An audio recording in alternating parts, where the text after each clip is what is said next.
और आज हम लोग राष्ट्रपति का संसद में संबोधन यानी कि प्रेसिडेंशियल एड्रेस देखते हैं। तो भारत के राष्ट्रपति के द्वारा संसद के दोनों सदनों यानी कि लोकसभा और राज्यसभा की संयुक्त बैठक को जब एड्रेस किया जाता है, वहाँ पर उनका भाषण होता है, तो उसे राष्ट्रपति का संसद में संबोधन कहते हैं।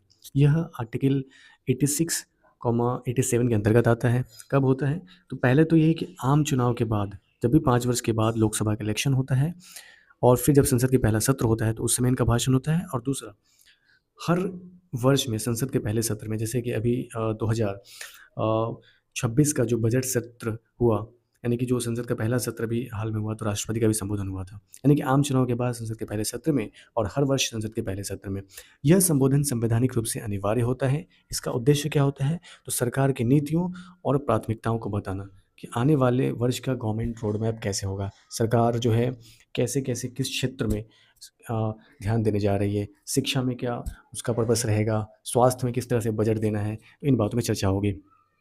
संसद को सरकार की दिशा से अवगत कराना है। अच्छा, यह राष्ट्रपति की इसमें व्यक्तिगत राय नहीं होती है, बल्कि यह सरकार का एजेंडा होता है। यह भाषण जो है अ,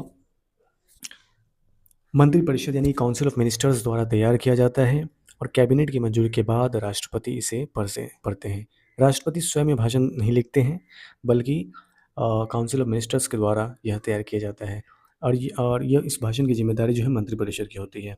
यह संबोधन पार्लियामेंट ऑफ इंडिया के सेंट्रल हॉल में लोकसभा और राज्यसभा की संयुक्त बैठक में होती है। संबोधन के बाद जो है मोशन ऑफ थैंक्स लाया जाता है, दोनों सदनों पर इस पर बहस होती है, संशोधन प्रस्तावित किए जाते हैं और अंत में मतदान होता है।